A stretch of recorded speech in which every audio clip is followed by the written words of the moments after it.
पहिली बातमी अमेरिकेचे राष्ट्राध्यक्ष डोनाल्ड ट्रम्प यांच्याबद्दलची। भारत आणि पाकिस्तानमधला तणाव लवकरच निवळेल, दोन्ही देशांमध्ये आम्ही मध्यस्थाची भूमिका बजावतोय असं डोनाल्ड ट्रम्प यांनी म्हटलेलं आहे। आणि या मध्यस्थीमुळेच भारत आणि पाकिस्तानमधल्या तणावावर काही तोडगा निघेल अशी आशा त्यांनी व्यक्त केलेली आहे। भारत आणि पाकिस्तानच्या बद्दल आमच्याकडे चांगली बातमी आहे असं राष्ट्राध्यक्ष डोनाल्ड ट्रम्प यांनी म्हटलेलं आहे।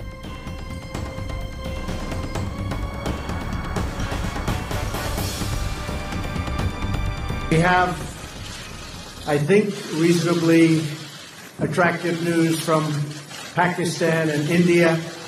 They've been going at it, and we've been involved in trying to have them stop. And we have some reasonably decent news. I think hopefully that's going to be coming to an end. It's been going on for a long time, decades and decades.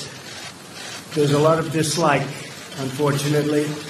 So we've been in the middle trying to help them both out, see if we can get some organization and some peace. And I think probably that's going to be happening.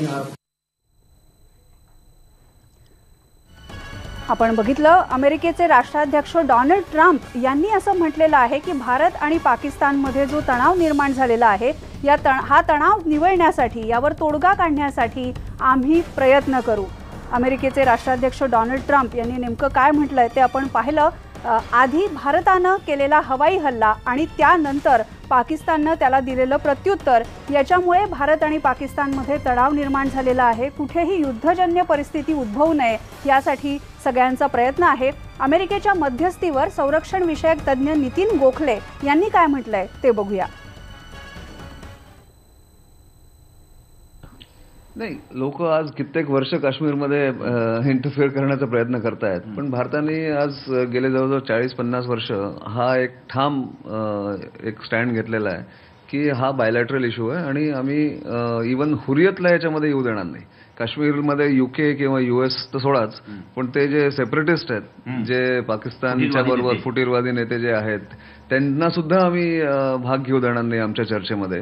हे भारताने हे सरकार आल्यानंतर अगदी ठामपणे ठरवलेलं आहे आणि त्याचा निर्णय तो त्याच्यावरती ठाम राहिलेले आहेत।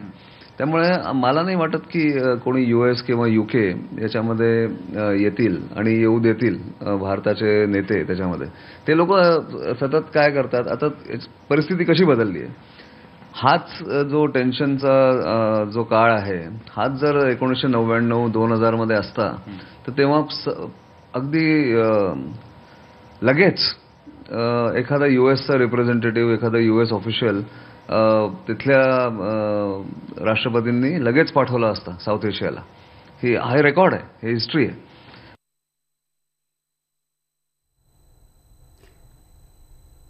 Attractive news from Pakistan and India. Gokhale काय म्हणाले की भारत आणि पाकिस्तान यांच्यामध्ये दुसऱ्या कोणत्या देशाला मध्यस्थी करू देतील हे देश असं वाटत नाही। पण आंतरराष्ट्रीय घडामोडींचे अभ्यासक शैलेंद्र देवळाणकर यांच्याशी आपण आता बोलूया। शैलेंद्र सर, आपण पाहिलं डोनाल्ड ट्रम्प यांनी पाकिस्तानच्या विरोधात, दहशतवादाच्या विरोधात कारवाई करण्यासाठी भारत काहीतरी महत्त्वाचं पाऊल उचलेल असंही म्हटलेलं होतं। आणि आता सीमा भागामध्ये जो तणाव निर्माण झालाय त्यावर अमेरिकेनं मध्यस्थीची तयारी दाखवलेली आहे। आंतरराष्ट्रीय राजकारणाची गणितं यामुळे कशी बदलू शकतात? प्रथमतः आपण लक्षात घ्या की डोनाल्ड ट्रम्पचं जे स्टेटमेंट आहे हे काश्मीर मधल्या मध्यस्थी संदर्भात नाहीये। त्यामुळे काश्मीरच्या मध्यस्थी संदर्भात ते भारत एंटरटेन करणार आहे ना। अमेरिकेने यापूर्वीच ते क्लिअर केलेलं आहे। हे ज्या वेळेला बिल क्लिंटन भारताच्या भेटीवरती आले होते मार्च 2000 मध्ये, त्यावेळेला अटल बिहारी वाजपेयींबरोबर आपले जे अग्रीमेंट झालेल्या होत्या, त्याच वेळेला अमेरिकेची ती भूमिका होती की काश्मीर प्रश्नामध्ये थर्ड पार्टी इंटरव्हेन्शन नाहीये ना, आम्हाला करण्याची इच्छा पण नाही। हे जे ते म्हणाले, ही मध्यस्थी कशामध्ये आहे की भारत आणि पाकिस्तान मधला जो संघर्ष आहे तो युद्धामध्ये परावर्तित होऊ नये, बरोबर, आणि तो परावर्तित होऊ नये म्हणून आम्ही प्रयत्न करतो आहोत। त्यामुळे हे एस्केलेशन जे आहे, हे एस्केलेशन वॉर एस्केलेशन पर्यंत जाऊ शकतं आणि ते एक न्यूक्लिअर पर्यंत जाऊ शकतं। याचं कारण असं आहे की आज संपूर्ण युरोप आणि अमेरिका किंबहुना जग हे काश्मीरच्या प्रश्नाकडे एक न्यूक्लिअर फ्लॅश पॉइंट म्हणून बघतात. बरोबर. आपण हेही लक्षात ठेवलं पाहिजे की जेव्हा मिलेनियम रिपोर्ट हा युनायटेड नेशन्सचा आला त्याच्यानंतर देखील अशा स्वरूपाने अनेक स्टेटमेंट युनायटेड नेशन्स कडनं देखील आलेत की ते सगळेजण काश्मीरच्या प्रश्नाला एक न्यूक्लिअर फ्लॅश पॉइंट म्हणून पाहिलं जातं. त्यामुळे हे दोन देश असे आहेत की त्यांच्या सीमारेषा परस्परांना भिडलेल्या आहेत आणि दोघांकडे न्यूक्लिअर वेपन्स आहेत. बरोबर. दोन्ही देश अण्वस्त्रधारी आहेत आणि त्यामुळेच आणखीन तणावाची परिस्थिती निर्माण होऊ नये यासाठी प्रयत्न केले जात आहेत. धन्यवाद शैलेंद्र देवळाणकरजी. आपल्याबरोबर भारत पाक संबंधांचे तज्ज्ञ अरविंद गोखले सुद्धा आहेत. अरविंद गोखले सर, आता जे शैलेंद्र देवळणकर सर पण म्हणाले की काश्मीरच्या बद्दलची मध्यस्थी आणि तो प्रश्न आणि भारत आणि पाक यांच्यामधला तणाव या दोन्ही गोष्टी वेगवेगळ्या आहेत. अमेरिकेनं मध्यस्थीची तयारी दाखवली आहे. तुम्हाला काय वाटतं? पाकिस्तान यांच्या संदर्भामध्ये आजवर अनेकदा असे प्रयत्न झालेले आहेत की मध्यस्थी करावी, मध्यस्थीसाठी प्रयत्न करावेत, परंतु अमेरिकेची मध्यस्थी असो किंवा अन्य कोणाची मध्यस्थी असो ती आपण कधीही स्वीकारलेली नाहीये. हा प्रश्न जो आहे, काश्मीरचा प्रश्न आहे, ते उभयतांमध्येच सोडवायचा आहे. तिसरा पक्ष कोणताही आपण आजवर मान्य केलेला नाही, यापुढच्या काळातही मान्य केली जाण्याची शक्यता नाही. आता प्रश्न असा आहे की डोनाल्ड ट्रम्प जे म्हणाले त्याच्यातला एकच भाग आपल्याला असा म्हणजे एक चांगला भाग म्हणता येईल तो असा की हे संबंध निवळण्याच्या दृष्टीनं काहीतरी प्रयत्न सुरू आहेत, ज्याच्यामध्ये सौदी अरेबियाचा भाग आहे, सहभाग आहे, ज्याच्यामध्ये फ्रान्सचा सहभाग आहे, ज्याच्यामध्ये जर्मनीचा सहभाग आहे, ज्याच्यामध्ये इंग्लंडचा सहभाग आहे. आता डोनाल्ड ट्रम्प यांनी त्याच्यामध्ये सहभाग म्हणता येणार नाही, पण त्यात जी भूमिका घेतलेली आहे ती अगदी योग्य आहे की काहीतरी पॉझिटिव्ह घडण्याची शक्यता आहे. याचाच अर्थ असा आहे की भारत आणि पाकिस्तान यांच्यातले जे तणावाचे संबंध आहेत ते थोडेसे खाली येण्याची शक्यता आहे, थोडेसे कमी होण्याची शक्यता आहे. बरोबर. अरविंद गोखले सर, तुम्ही असं म्हणताय की तणाव निवळू शकतो, पण त्याचबरोबर पाकिस्तानच्या भूमीमध्ये जे दहशतवाद्यांच्या कारवायांना खत पाणी घातलं जातं त्याबद्दल अमेरिकेसह सगळ्या जगानं चिंता व्यक्त केलेली आहे. याआधी सुद्धा डोनाल्ड ट्रम्प यांनी पाकिस्तानला इशारा दिलेला आहे आणि आशियामध्ये शांतता नांदावी म्हणून भारतानं प्रयत्न करावेत असंही त्यांनी म्हटलंय. त्यांची भूमिका किती तटस्थ असू शकते? नाही, हे अगदी खरंय, पण आता ते हनोईमध्ये बसून बोलतायत, हनोईमध्ये त्यांना ते फीडबॅक मिळालेला आहे, तो जर लक्षात घेतला तर आपल्याला असंही म्हणता येईल की आपला जो वैमानिक आता सध्या पाकिस्तानच्या ताब्यात आहे तो पुढल्या काही तासांमध्ये सुटण्याची शक्यता आहे, त्याला सोडण्याची शक्यता आहे. आपण त्याच ठिकाणी त्यांची नस दाबलेली आहे आणि जर तो सुटला तर पुढे काही चांगली पावलं टाकता येणं शक्य आहे. पण तो जर सोडला नाही, म्हणजे पुढल्या 72 तासात आपण म्हणूया, पुढल्या 72 तासामध्ये जर त्याची सुटका झाली नाही तर भारत पुन्हा एकदा कोणत्याही स्तराला जाऊ शकतो. हा एक संदेश वेगळ्या पद्धतीनं याही राष्ट्रांना भारतानं दिला असावा म्हणून त्यांची गडबड उडाली. बरोबर. अरविंद गोखले सर, तुम्ही अगदी महत्वाचा जो उल्लेख केलात की आपले वैमानिक अभिनंदन वर्धमान आता त्यांच्या ताब्यात आहेत आणि जिनिव्हा करारानुसार अशा युद्धकैद्यांच्या सुरक्षेची जबाबदारी ही त्या देशाची असते. तर अभिनंदन वर्धमान यांच्या सुटकेसाठी आंतरराष्ट्रीय पातळीवरून किती दबाव येऊ शकतो पाकिस्तानवर?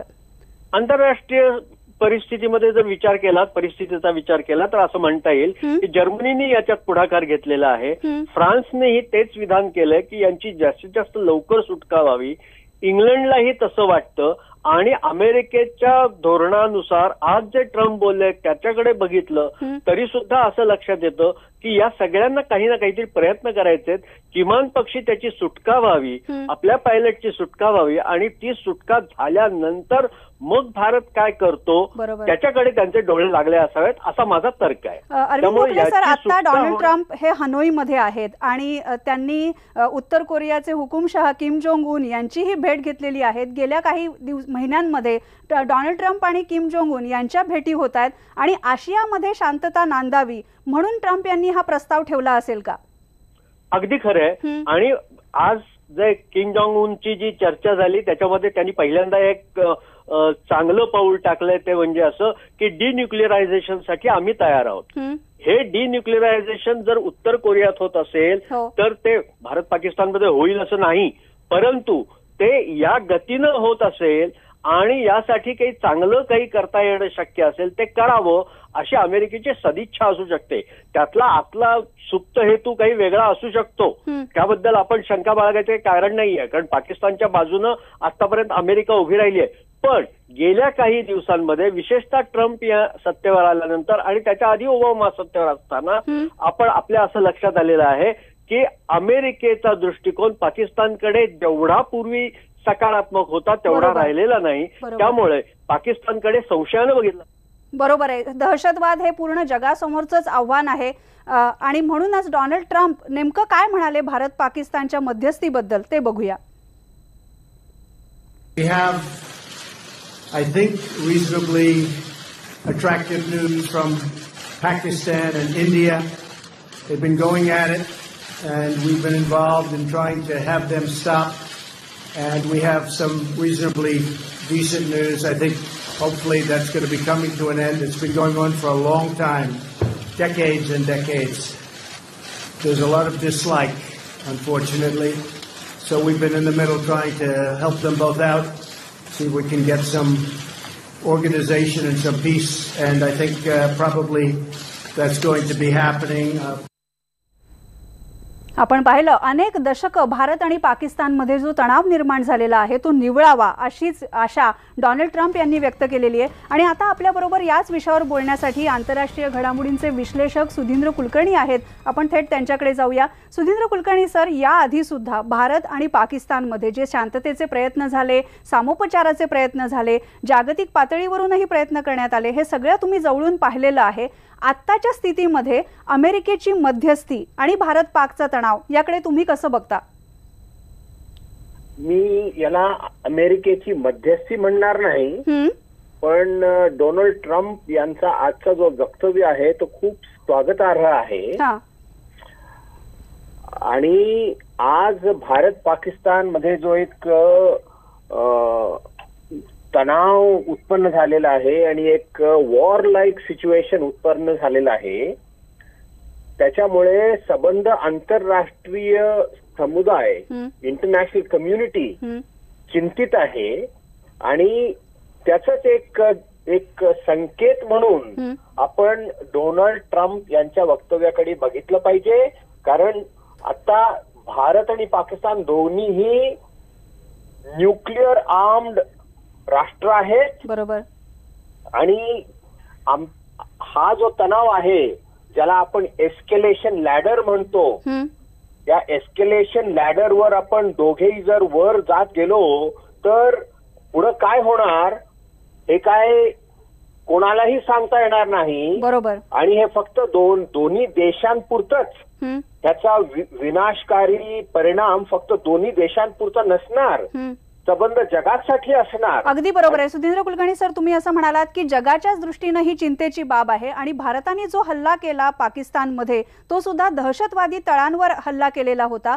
तर दहशतवाद विरोधी मोहिमेमध्ये आता अमेरिकेला सुद्धा पाकिस्तानच्या विरोधात आणखीन तीव्र कारवाई करावी लागेल असं तुम्हाला वाटतं का? मी असं म्हणेन की America, China, Russia, Saudi Arabia या सर्व जे बलाढ्य शक्ती आहेत, जागतिक शक्ती आहेत, त्या सर्व शक्तींनी पाकिस्तानवर दबाव आणला पाहिजे आणि पाकिस्तानच्या जमिनीतून आतंकवाद समूळ नष्ट झाला पाहिजे. यासाठी इंटरनॅशनल कम्युनिटीने प्रेशर वाढवलं पाहिजे. बरोबर. पण यासाठी युद्ध हा उपाय नाही, हे पण डोनाल्ड ट्रम्प यांनी जे सांगितलेलं आहे त्याच्यातून ते स्पष्ट दिसतं.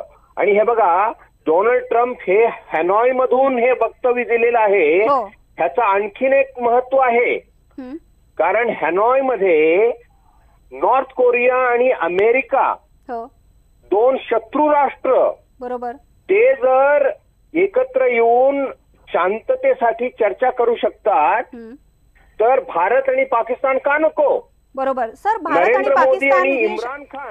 आणि पाकिस्ताननी शांततेची तयारी वेळोवेळी दाखवलेली आहे, पण जर पाकिस्तानच्या भूमीवरून जसं तुम्ही उल्लेख केलात की दहशतवादी कारवायांना जर खतपाणी मिळत असेल तर युद्ध नाही, मग आणखी काय पर्याय असतो पाकिस्तानमधल्या दहशतवाद्यांना धडा शिकवण्याचा? युद्ध नको तर एकच उपाय आहे, तिसरा उपाय नाही आहे, आणि तो म्हणजे डायलॉग, वाटाघाटी.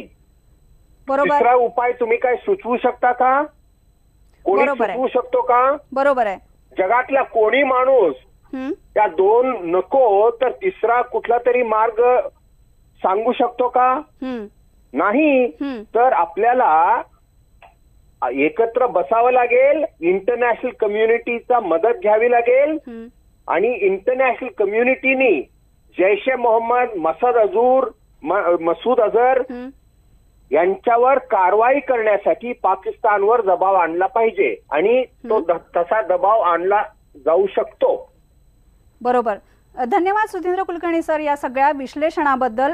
खरं आहे भारत आणि पाकिस्तान यांच्यामधला तणाव जो आहे तो युद्ध किंवा वाटाघाटी या दोन मार्गांनी सुटू शकतो आणि सगळ्यात महत्त्वाचं म्हणजे दहशतवाद विरोधाच्या मोहिमेमध्ये अमेरिकेसह जर सगळी राष्ट्र एकत्र आली तर पाकिस्तानवरचा दबाव सुद्धा वाढू शकतो. आताच ज्येष्ठ पत्रकार अरविंद गोखले सरांनी एक उल्लेख जो केला की भारताचे जे वैमानिक अभिनंदन वर्धमान पाकिस्तानच्या ताब्यात आहेत तर हे आमच्या ताब्यातले भारतीय पायलट सुरक्षित आहेत असं पाकिस्ताननं म्हटलेलं आहे आणि त्यांच्या संदर्भातला निर्णय हा लवकरच घेतला जाईल.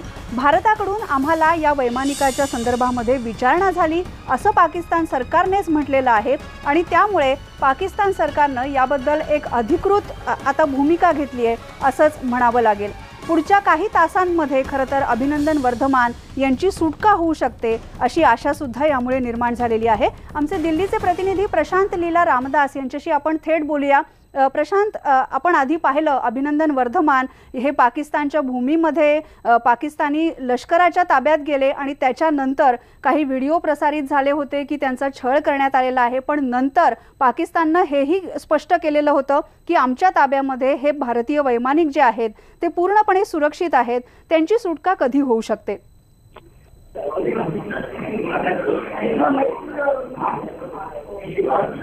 प्रशांतचा आवाज आपल्यापर्यंत येत नाहीये, पण अभिनंदन वर्धमान यांच्या सुटकेसाठी उच्च पातळीवरून जोरदार हालचाली सुरू झाल्या आहेत असं दिसतं आणि थोड्याच वेळामध्ये किंवा एक दोन दिवसामध्येच आपले हे वैमानिक आहेत हे भारताच्या भूमीमध्ये परत येऊ शकतात.